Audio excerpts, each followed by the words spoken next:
Agora, nós vamos falar um pouquinho sobre a aplicação da grafologia no dia a dia. Veja só, lá no comecinho, quando a grafologia começou a ser difundida, ela era muito utilizada na medicina. Sim, na medicina.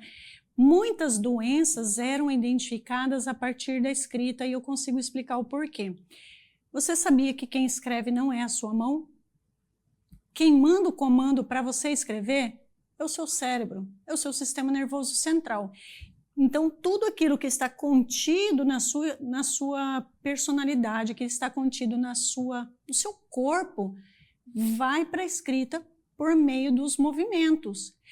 Então, até hoje, nós conseguimos identificar várias doenças na escrita, mas nós hoje não podemos fazer isso porque a medicina tem o seu papel.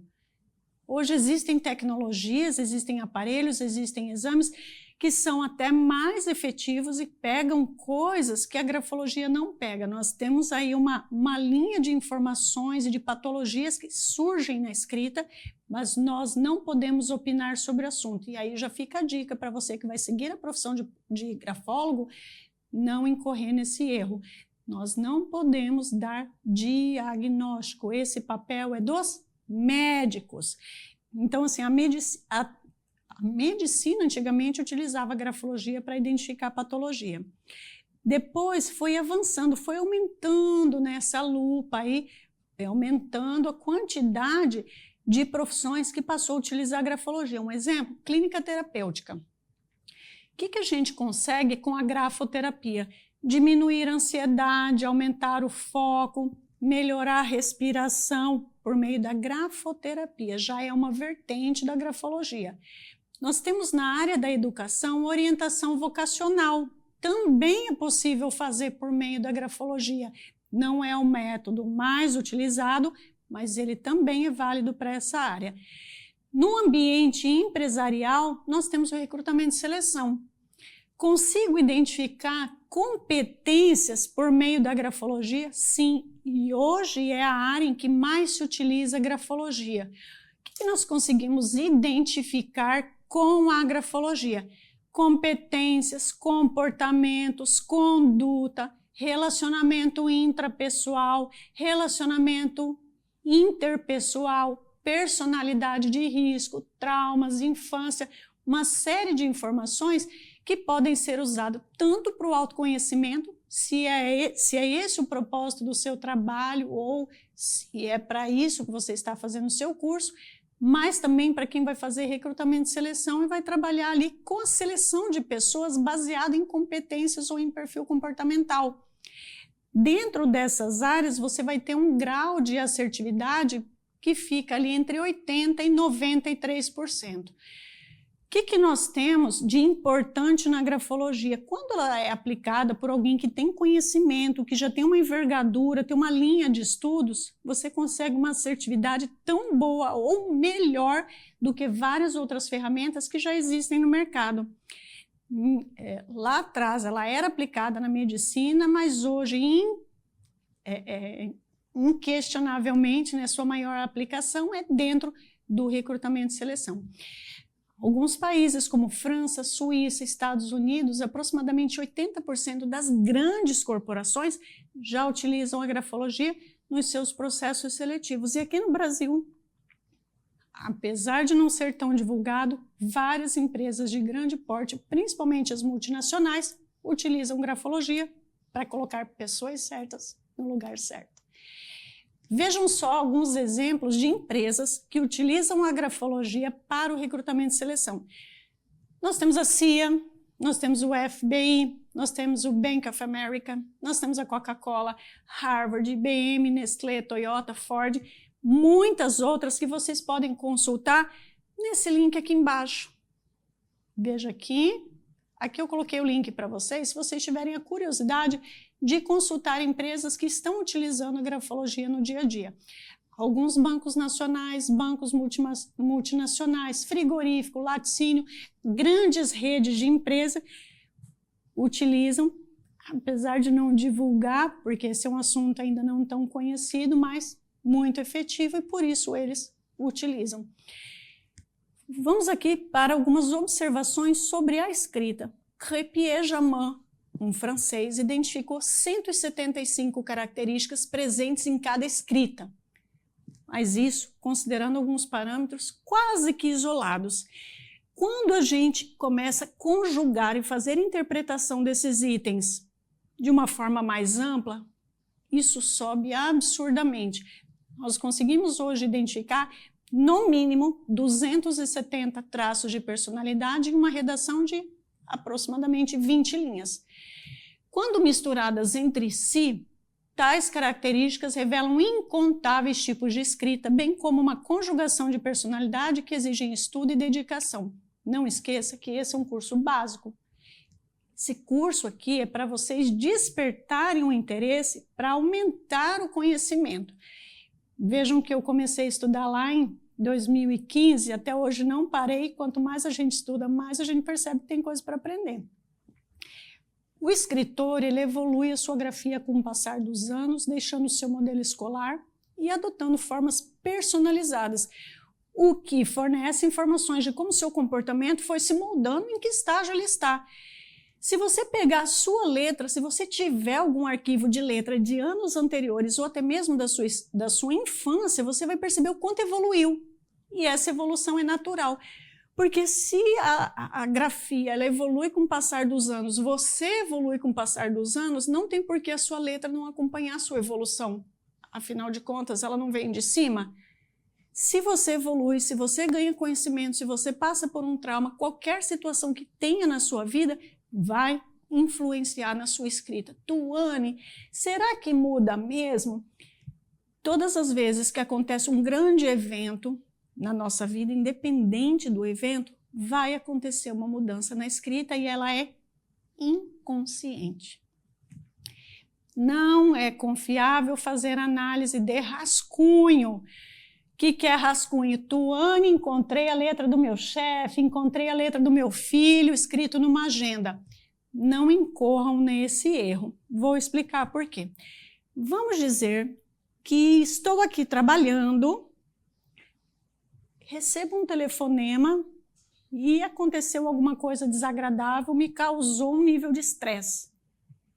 Tudo aquilo que eu escrever a partir daquele nível de estresse vai carregar minha sensação momentânea. Daí nós temos na escrita as características que estão circunstanciais e aquelas características que são substanciais. Aquilo que está na sua essência não vai mudar na sua letra porque alguém de repente bateu o carro lá e você ficou nervosa. Você não vai deixar de ter caráter ou você não vai aderir caráter porque um evento como esse aconteceu. Existem algumas características que elas são inerentes, elas são suas e isso não muda. E algumas outras são ali momentâneas, por exemplo, a ansiedade. Se de repente você está passando por um período de ansiedade, daqui a pouquinho, quando você conseguir tratar essa ansiedade, a sua letra vai mudar. Você não percebe porque ela é sua e você escreve com frequência. Mas se você passar a fazer essa análise ali a cada 6 meses, a cada 1 ano, você vai perceber o quanto mudou e por quê, ou aonde a sua vida mudou a partir da mudança da escrita. Ok? Vamos lá. Não é confiável fazer análise de rascunho, não oferece repetições suficientes para uma análise ampla. O que isso quer dizer? Nem sempre, num pequeno espaço de papel, você vai ter uma quantidade suficiente de repetição da mesma letra ou do mesmo signo. Quanto maior o texto, maior a amostra da avaliação e, por conseguinte, você vai melhorar a análise, a interpretação e o parecer grafológico que você vai fazer. Alguns peritos afirmam que não há 2 grafismos iguais, pois a atividade da escrita é um ato cerebral e ele é único. Gente, é muito difícil a gente encontrar letra igual. Às vezes, a gente olha para a forma de uma escrita e acha que 2 pessoas escrevem iguais. Mas, para quem é perito ou para quem é grafólogo, nós conseguimos identificar traços diferentes assim instantaneamente. Um cérebro saudável oferece normalmente desde que as funções osso-musculares estejam funcionando de forma equilibrada. Então, se uma pessoa não sofre de Alzheimer, não sofre de algum problema motor, vai escrever normalmente. Posso fazer 2 tipos de letra diferentes? O consciente escreve, mas o inconsciente é quem dita. O Max Pulver, alemão, ele defende o seguinte: nós achamos que escrevemos diferente, mas determinados traços a gente repete porque faz parte já do nosso hábito da escrita. Existem letras cursivas e letras tipográficas, e a gente repete, né? Às vezes eu vou escrever cursivo, mas a forma como eu conduzo o traçado, principalmente das ovais, eu vou dizer logo à frente o que é ovais para você, vai repetir um padrão. Tuane, existe relação entre escrita e profissão? A gente falou ali atrás que tem como fazer, né, o teste de perfil profissional, né, o teste vocacional. Não é a ferramenta mais utilizada para essa finalidade, mas ela dá alguns sinais, tá? Não diretamente, nós não conseguimos dizer, esse aqui tem perfil para engenheiro. Não é assim uma profissão específica, mas alguns padrões vão se repetindo e vão dando pistas. São essas pistas que não podem ser considerados veredito. Por exemplo, nós temos como identificar na escrita uma pessoa que tem um padrão de raciocínio, um padrão ali mais racional. Uma pessoa mais racional, ela tende a ir para a área de exatas, mas nós não conseguimos definir especificamente qual área das exatas. Diversos artistas, cantores, eles têm um padrão, um sinal padrão de criatividade, algo ligado à profissão, mas outros profissionais da mesma categoria às vezes não apresentam qualquer similaridade. Então a gente vai pelo perfil, mas ele não consegue identificar a profissão especificamente, ok? Ainda assim, algumas características da personalidade podem indicar afinidade, sim, com determinadas profissões. Agora, atenção para alguns pontos muito importantes. São pouquíssimos os sinais de interpretação fixa. O que isso quer dizer? Sempre que o A for dessa forma, significa isso aqui. Não é assim que funciona, tá? São pouquíssimos os sinais que têm interpretação fixa. Também não é significativo interpretar sinais isolados. De repente, eu pego só o pinguinho do I da pessoa e já tiro uma conclusão sobre a escrita. Não façam isso. É necessário um olhar criterioso para conjugar de acordo com o espaço e demais características. Eu preciso olhar o todo da redação antes de começar a usar os detalhes. Nós precisamos observar os sinais complementares, toda e qualquer observação conjunta da condução e dos sinais gráficos. Então, a gente precisa olhar redação de fora a dentro. E é preciso estudar com muito afinco para você se sentir realmente seguro para fazer uma análise grafológica. O que nós temos agora? Eu vou passar para vocês quais são os padrões para vocês coletarem uma redação para fazer uma análise segundo os padrões científicos. Nós temos parâmetro científico para fazer uma análise grafológica. Por isso que eu não posso pegar rascunho, por isso que eu não posso pegar pedaço de papel. Existe toda uma norma, todo um critério para a gente fazer uma coleta. O que eu vou passar para vocês agora é como nós vamos estabelecer, como eu vou passar esse parâmetro de escrita para vocês coletarem ou para vocês realizarem. Nada melhor do que começar com a redação de vocês, não é mesmo? O que vocês vão precisar? Vão precisar de 3 folhas de papel A4 totalmente em branco. Gente, não coloquem papel timbrado, não coloquem papel com linha, não coloquem nada, não pode ter nada. Pega lá a folha branquinha, 3 folhas de papel A4, uma caneta Bic. Por que utilizar a caneta Bic? A caneta Bic ela é amplamente conhecida, não tem ninguém que não tenha escrito com a caneta Bic em algum momento. Então, assim, todo mundo já conhece, todo mundo sabe como funciona. O que nós precisamos também? Colocar a pessoa em um ambiente em que tenha uma mesa lisa e que ela possa apoiar o antebraço. Certo? Por que isso? Porque isso me oferece segurança e apoio para poder escrever. Quais são as orientações que a gente passa para o escritor executar a redação? precisa usar o tema quem sou eu. Gente, não troque de tema. E de repente a pessoa resolver trocar o tema, escrever sobre outra coisa lá, daí a gente já faz uma outra interpretação, mas o tema central é quem sou eu. Por que isso? Porque no momento em que eu vou selecionar o que eu vou escrever, preciso fazer um mergulho na minha história, um mergulho naquilo que eu vou escolher, para então eu colocar no papel. É nesse momento que sai a personalidade real. Mínimo 20 linhas. Gente, só vamos diminuir a quantidade de linhas se a pessoa tiver muito baixa escolaridade. Vamos dizer que seja uma pessoa que tem o Fundamental 1, uma pessoa semi-analfabeta. Daí nós vamos flexibilizar, deixa a pessoa escrever 10, 15 linhas. Mas o normal é a gente pedir 20 linhas, esse é o mínimo. Se a pessoa quiser escrever 60, se ela quiser escrever 3 folhas, não tem problema, mas o parâmetro é mínimo 20 linhas. Terminou, assina embaixo. Não pode fazer rascunho, não pode passar limpo, não pode usar régua. A primeira folha, que é a folha onde a pessoa começa, é onde ela vai desenvolver a escrita. Não pode começar, errei, não gostei, deixa eu começar de novo. Daí a pessoa coloca a folha lá embaixo e começa na segunda. Não pode. Porque isso gera um campo de enganação do cérebro. Ele já vai processando ali algumas coisas que não deveriam sair na segunda folha. E a escrita, ela precisa ser o mais espontânea possível. Então a pessoa começou e aí o que a gente deixa claro? Olha, se você errar não tem problema, você pode fazer um parênteses, pode fazer um risco, pode fazer uma bolinha, tem gente que faz rabisco, não tem problema, mas precisa ser espontâneo. E a pessoa precisa entregar de volta as 3 folhas para você, certo? Vamos começar fazendo a sua. Então pega lá 3 folhas de papel A4 totalmente em branco, uma caneta Bic, faça uma redação com o tema quem sou eu, mínimo 20 linhas, assina ao final. Vai ter gente que vai perguntar, precisa assinar embaixo? Pode ser rubrica? Precisa ser por extenso?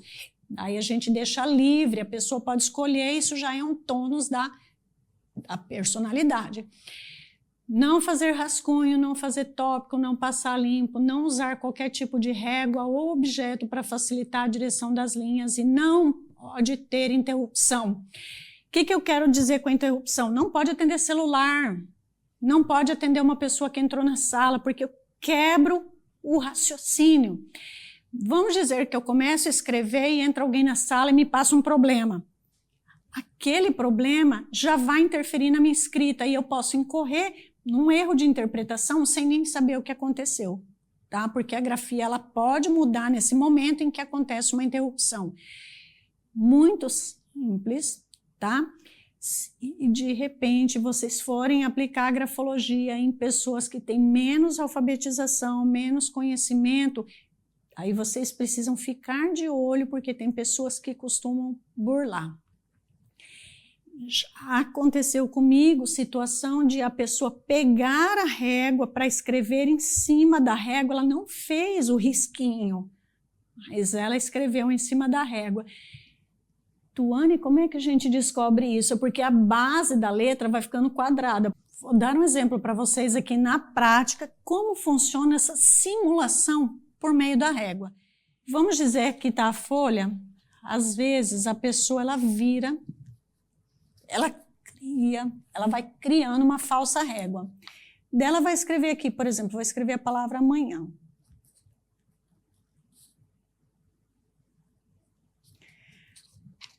Percebe que aqui a base fica quadrada, ela fica num ponto muito específico e, além disso, vira uma linha altamente retilínea.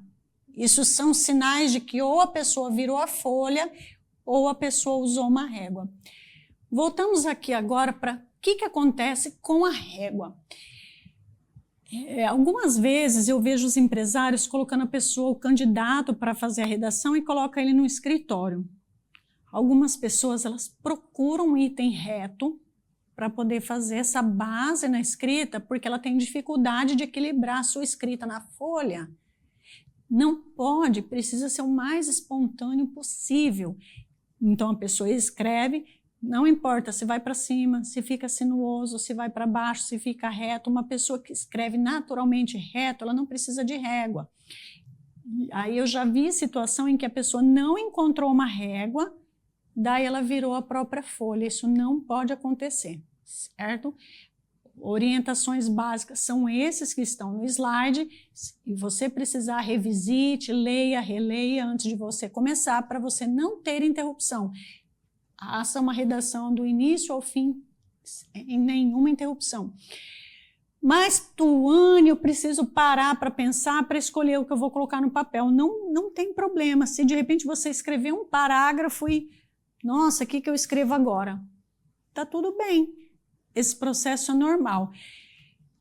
Tuane, eu preciso dar tempo para essa pessoa escrever? Nós não fazemos contagem de tempo como em alguns testes psicológicos, tá? O que nós fazemos? A gente estabelece ali mais ou menos um tempo de 25 a 30 minutos, esse é o tempo médio de uma pessoa fazer uma redação.